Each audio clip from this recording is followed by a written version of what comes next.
Euh, la dernière fois que j'étais ici, j'ai parlé sur les 7 miracles de Jésus dans l'évangile de Jean. Et nous avons parlé précisément du 7e miracle, de la résurrection de Lazare. Juste pour faire une toute petite révision, l'évangéliste Matthieu utilise 20 miracles. Et dans ces 20 miracles, il cherche à démontrer que Jésus est le Messie. Alors que l'évangéliste Marc, lui, utilise 18 miracles. Et dans ces miracles, il cherche à présenter le Christ comme serviteur. Alors que le docteur Luc, lui, détaille 20 miracles de Jésus pour introduire le Messie comme Fils de l'homme. Alors, 20 miracles, 18 miracles, 20 miracles, mais l'évangéliste Jean utilise seulement 7 miracles, du premier chapitre au 12e chapitre. Et dans son but ultime, c'est de démontrer la divinité de Christ par ces miracles. Dans le premier miracle que nous trouvons dans Jean 2, les noces de Cana, là où il a changé l'eau en vin, et plusieurs personnes pensent que de changer l'eau en vin, c'est un miracle. Moi, je vous dis que changer l'eau en vin n'est pas un miracle.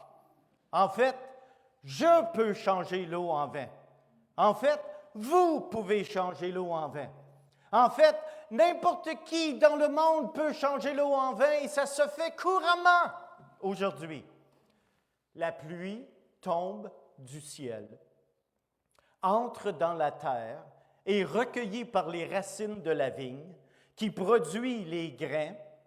Et ensuite, on les recueille une fois qu'ils sont mûrs, on les piétine et on fait du vin qu'on met dans des bouteilles.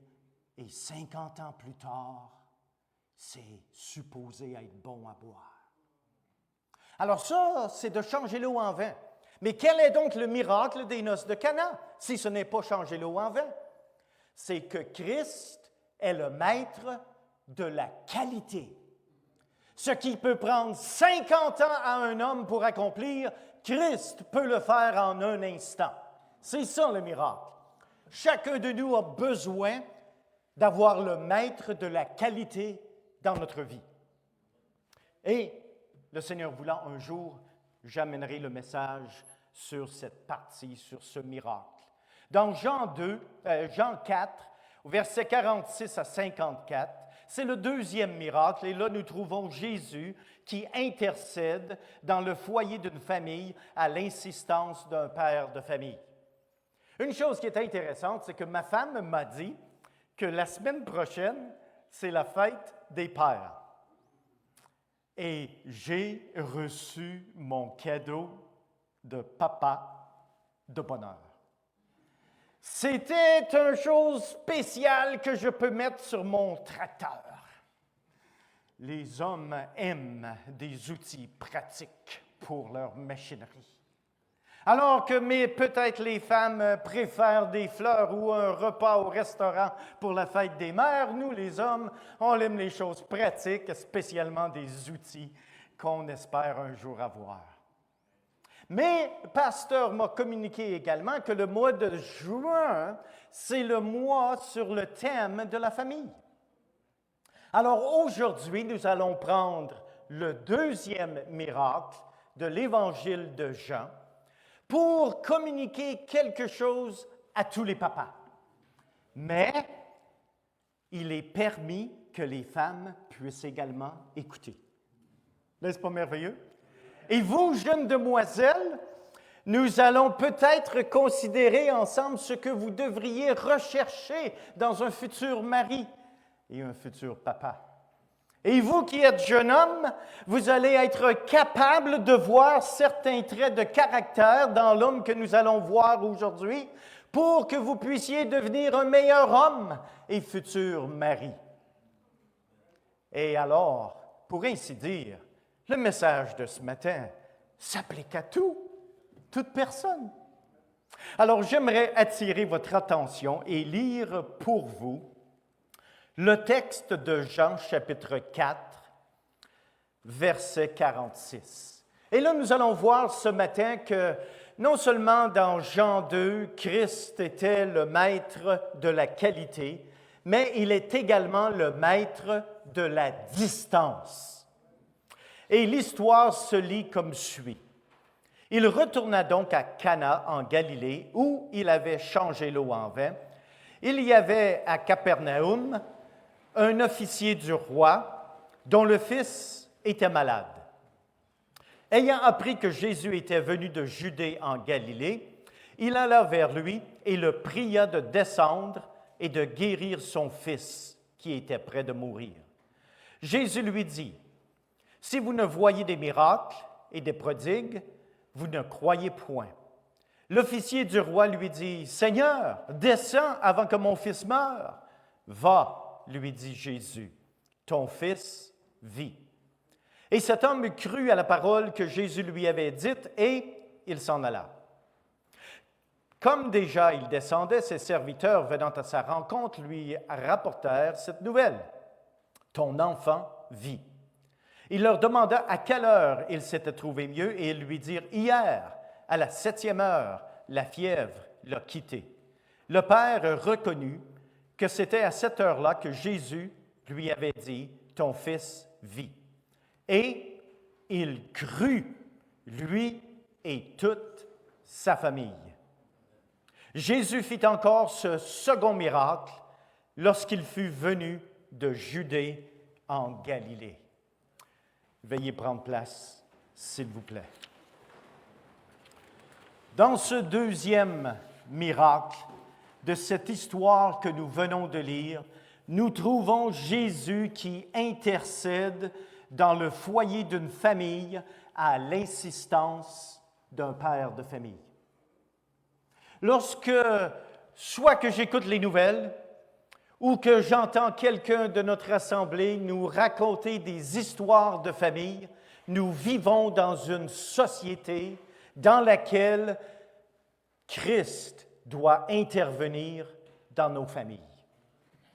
Le père de famille avait voyagé 30 kilomètres, qui était la distance entre Cana et Capernaum, pour aller chercher de l'aide, pour aller chercher Docteur Jésus, pour aller chercher de l'aide pour sa famille, pour son enfant. Et la question que je me pose est celle-ci.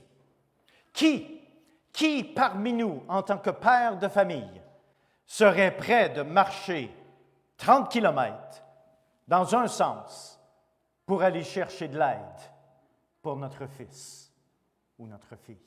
Et 30 kilomètres pour revenir. Alors, ce père était grandement dédié. Mais en plus, Jésus lui a dit, vas-y, retourne à la maison, ton fils est guéri. Wow! Jésus est le maître de la distance. Peut-être que vous avez des familles qui sont éloignées. Ils se sont peut-être éloignés du Seigneur. Ils sont peut-être éloignés géographiquement.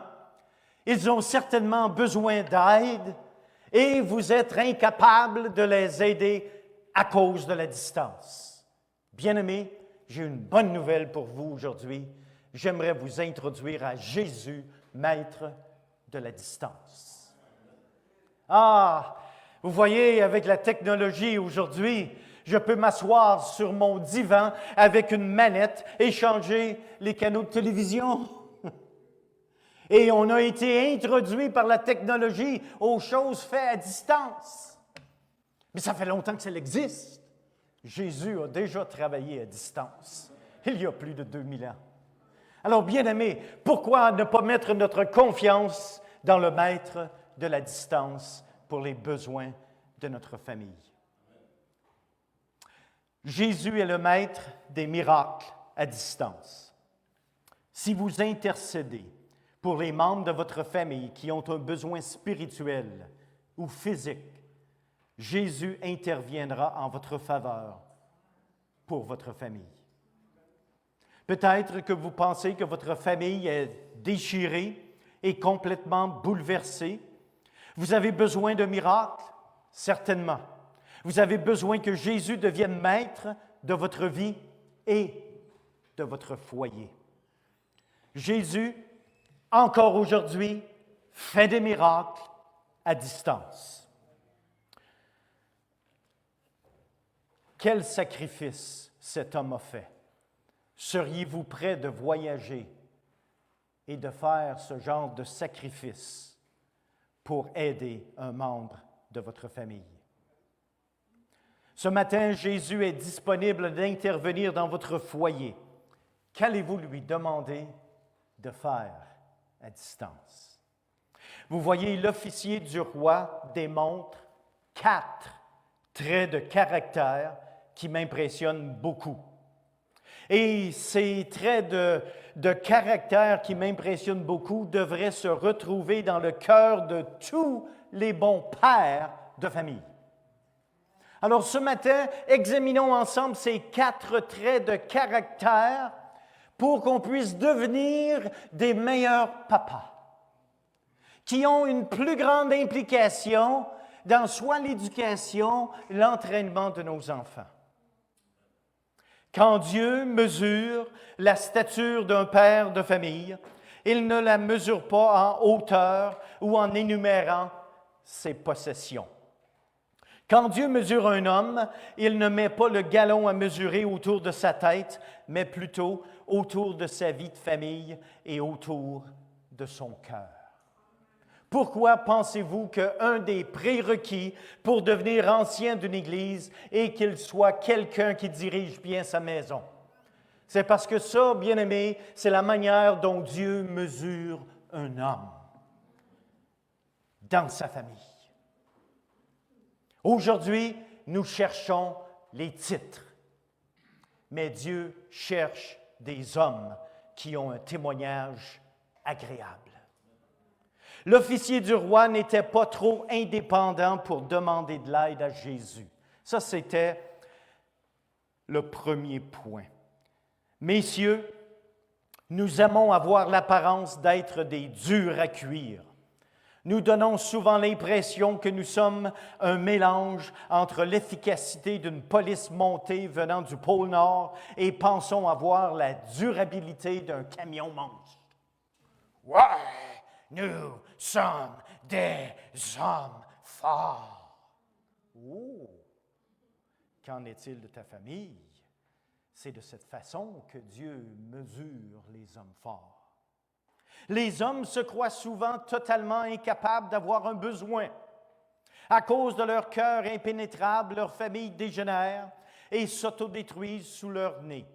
Les divorces et les séparations augmentent. Les familles monoparentales se multiplient. Nos enfants se rebellent et se plongent dans un train de vie autodestructeur. Et nous sommes toujours incapables d'admettre que nous avons besoin de miracles dans notre famille et que nous avons besoin que Dieu intervienne dans notre foyer.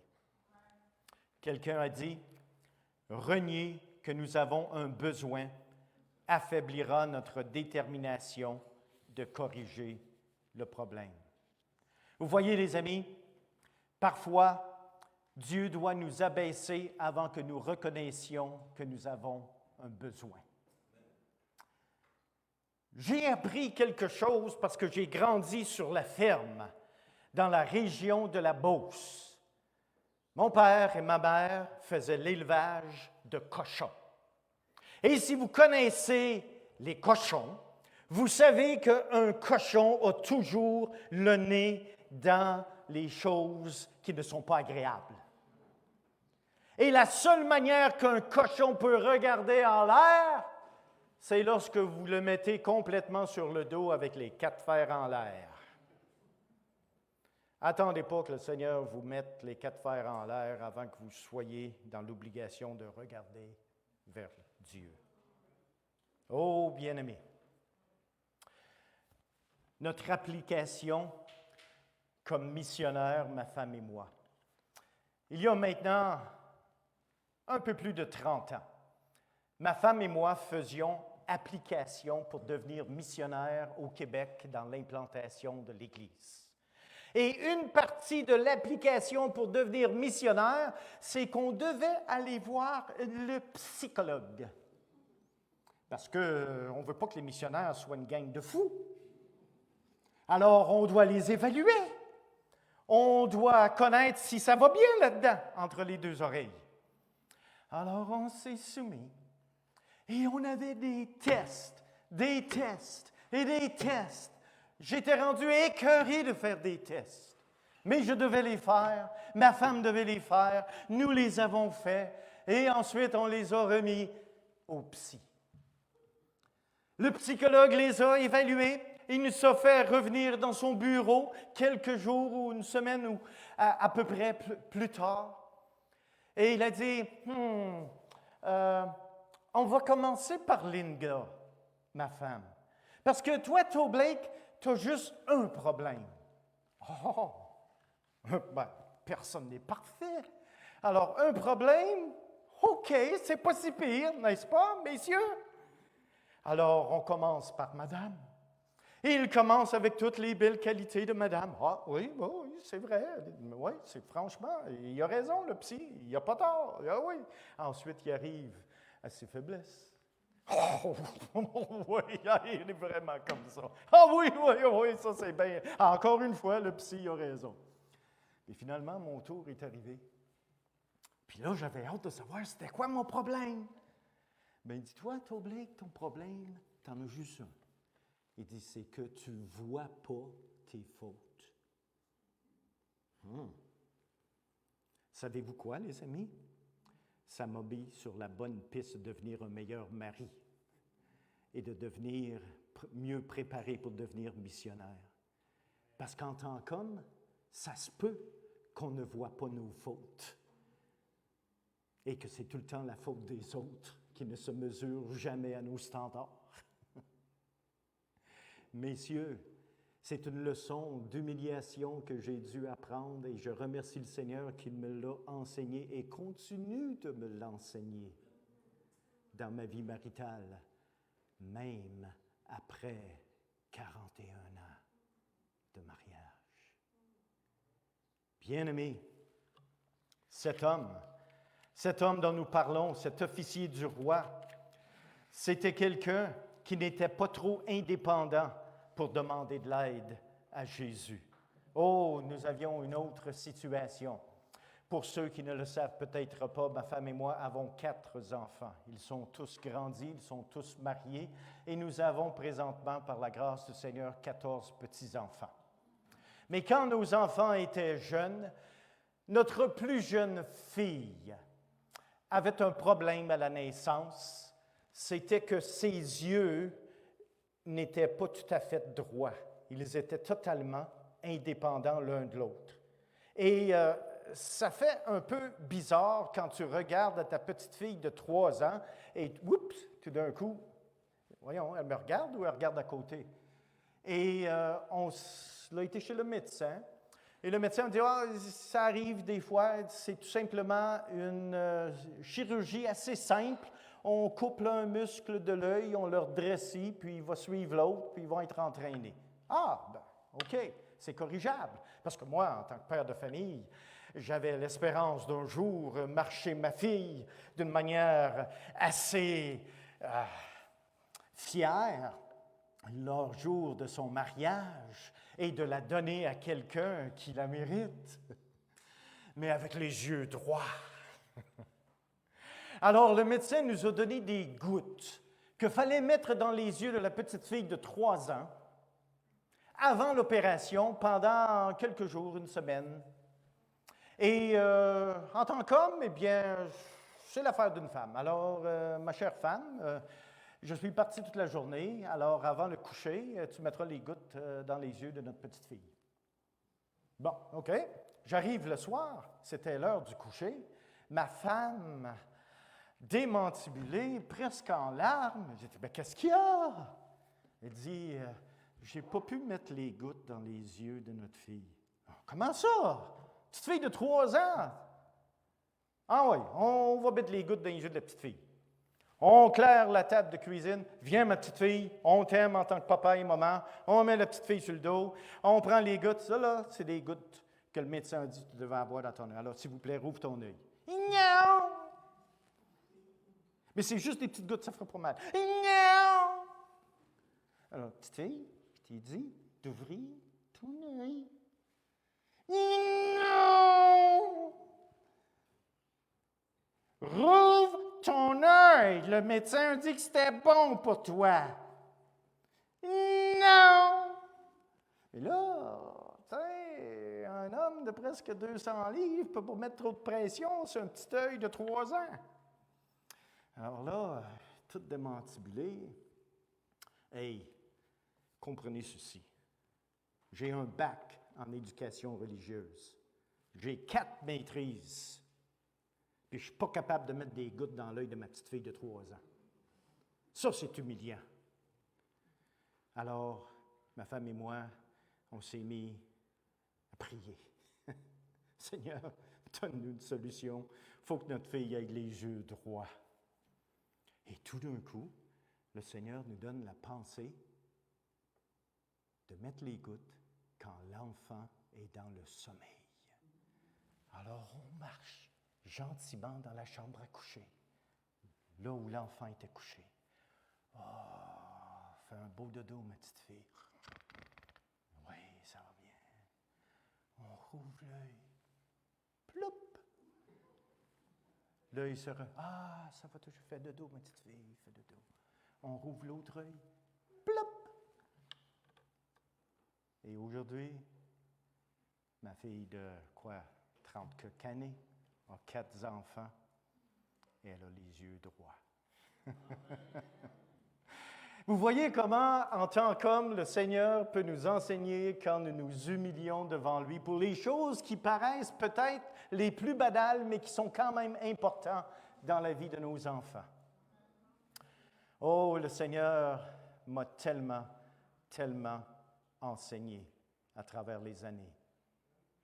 Nos femmes ne s'attendent pas à ce que nous soyons des hommes parfaits, mais elles s'attendent à ce que nous soyons honnêtes.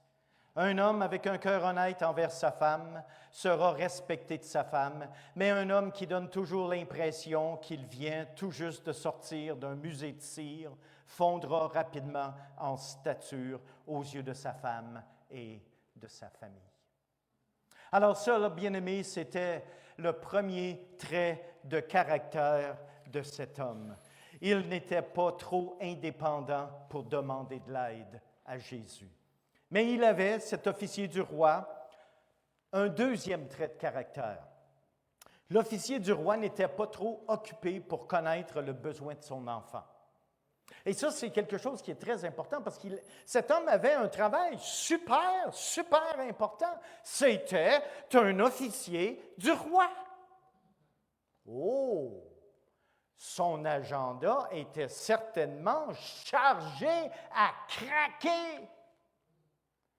Mais malgré son agenda chargé, il n'était pas trop occupé pour être au courant des besoins de sa famille. Ça, c'est un super de bon trait de caractère, bien-aimé.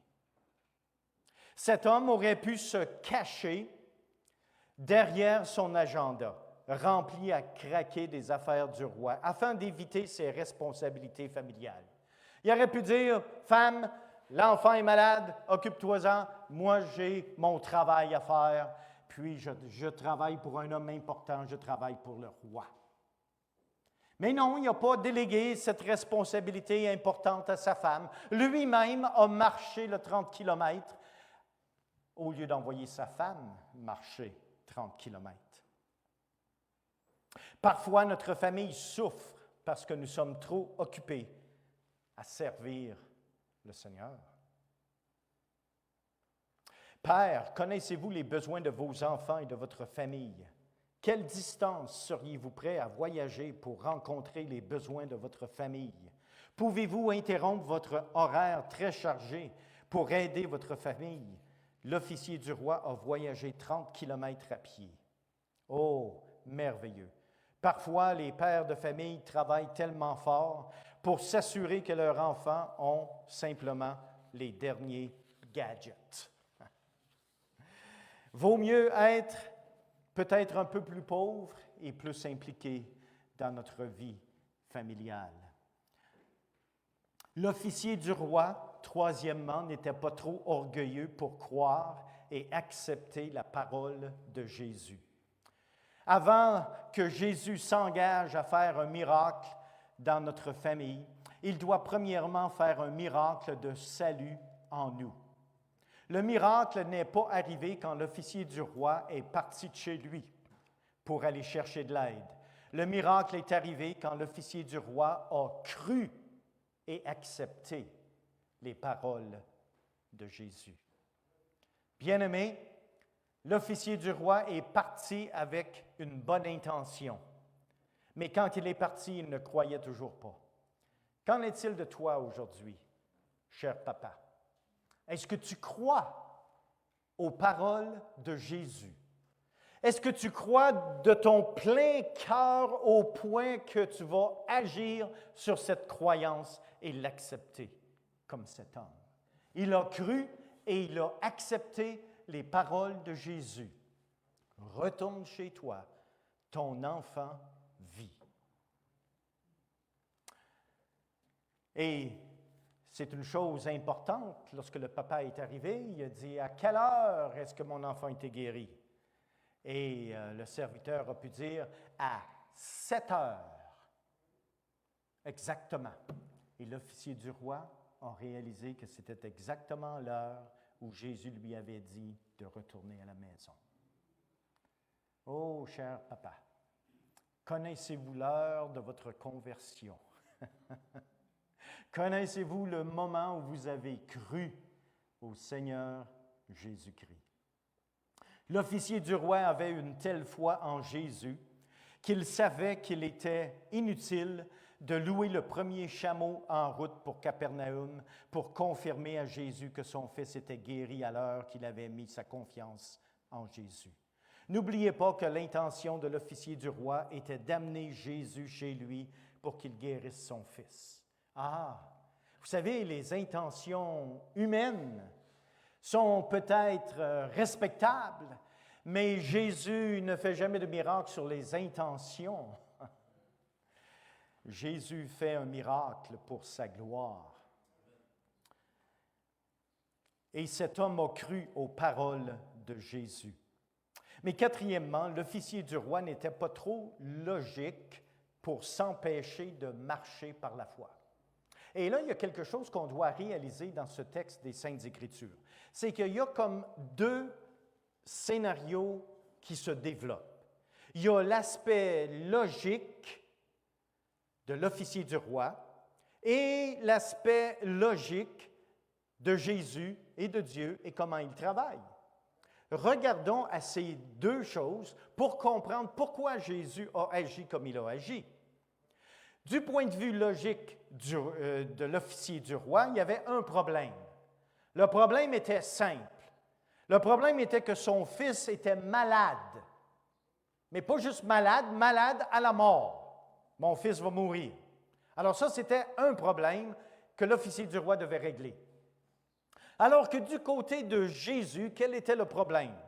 Le problème était qu'il y avait un fils malade, il y avait un père qui était incrédule, et puis le chapitre 4, verset 45 nous dit qu'il y avait un grand besoin parmi les Galiléens. Alors, si Jésus marche le 30 km pour aller guérir le fils et revient 30 km, il a perdu 2 jours. 2 jours de ministère. Alors, vous voyez maintenant comment, logiquement, la manière que nous, on regarde les choses, là, c'est jamais comme Dieu regarde les choses. Du côté logique de l'officier du roi, la solution était simplement d'aller chercher le médecin Jésus.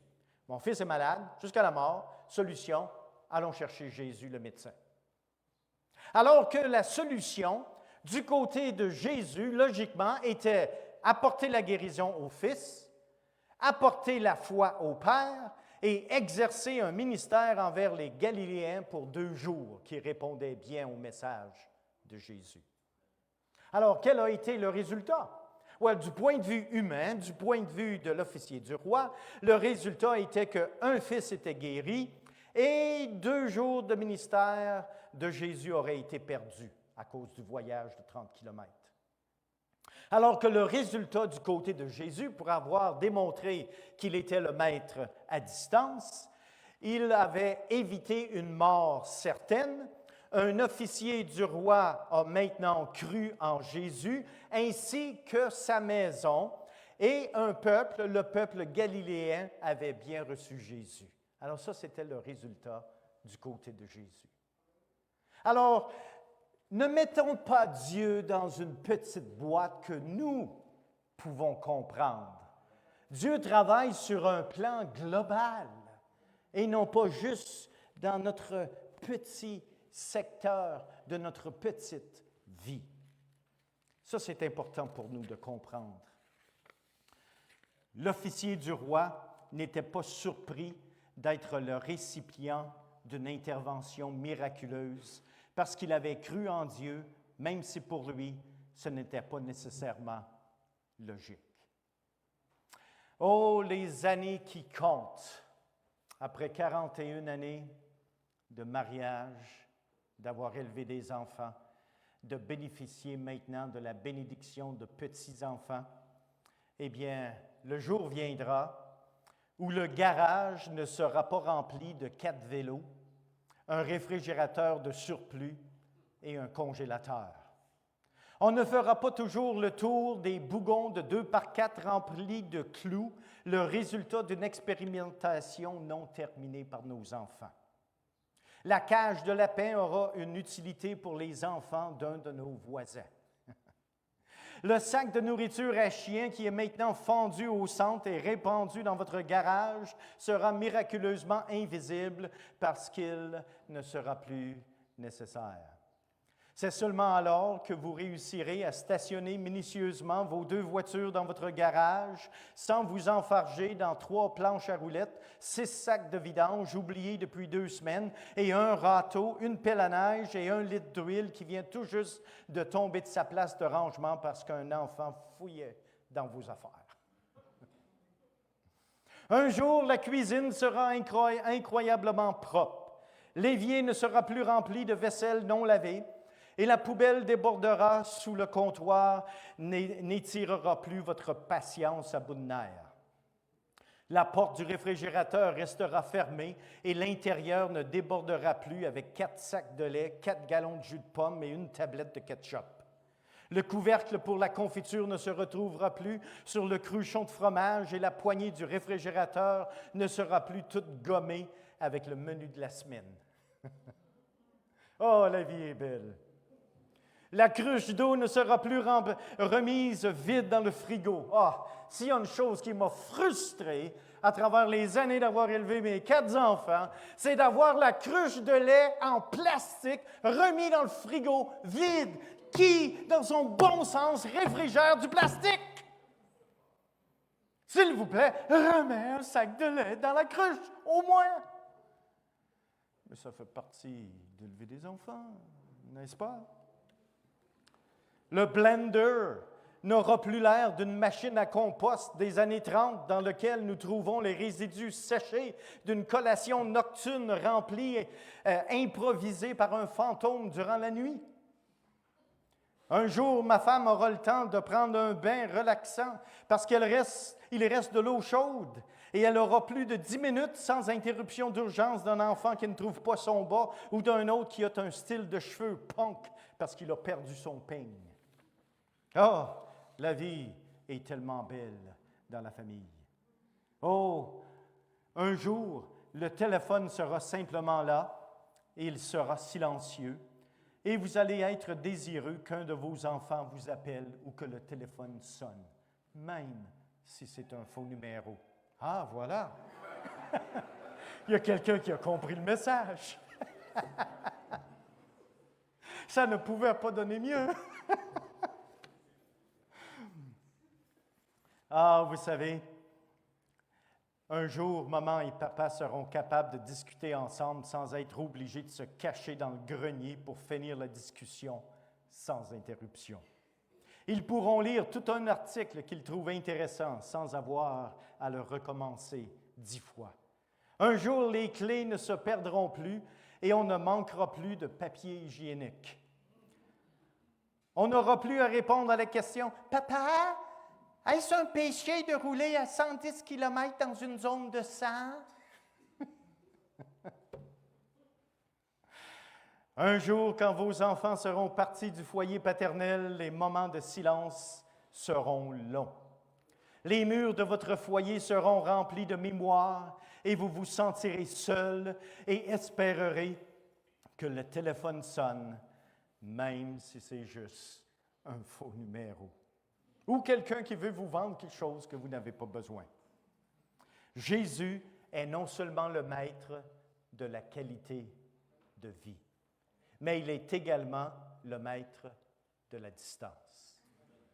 Bien-aimés, connaissez-vous les besoins de votre famille? Et si le Seigneur venait vous visiter ce matin et vous poser la question suivante, quel est votre besoin dans votre famille? Quelle serait votre réponse? Et si vous avez un bien-aimé à distance, vous devez demander au maître de la distance d'intervenir dans votre famille. Parce que seulement lui peut faire des miracles à distance. Célébrons juste aujourd'hui le fait que nous soyons pères, mais célébrons aussi le fait que Jésus veut intervenir miraculeusement dans nos foyers. Et il désire devenir le maître de nos familles, même si celles-ci sont à une grande distance et ont grandement besoin d'une intervention divine. Ô bien-aimés, prions fidèlement pour les besoins de notre famille. Soyons patients.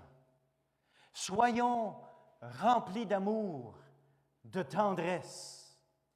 Et prenons le temps de connaître les besoins de nos enfants, comme cet officier du roi. Et j'aimerais terminer avec la lecture. Et j'aimerais qu'on puisse se lever debout pour que je puisse lire pour vous. Dans le livre de Hébreux, chapitre 11, et le verset 5. Hébreux, chapitre 11, verset 5, le Seigneur nous dit, « C'est par la foi qu'Énoch fut enlevé pour qu'il ne vût point la mort, et qu'il ne parut plus parce que Dieu l'avait enlevé, car avant son enlèvement, il avait reçu le témoignage qu'il était agréable à Dieu. » En tant que père, ayons ce désir ardent de chercher d'être un témoignage agréable devant Dieu, alors que notre société cherche des hommes avec des titres pour leur donner une importance. Quel beau témoignage Hénoch nous laisse, lui qui avait un témoignage agréable devant Dieu. Que ceci puisse être chacun de nos désirs lorsque nous allons célébrer la semaine prochaine la fête des papas. Soyez bénis.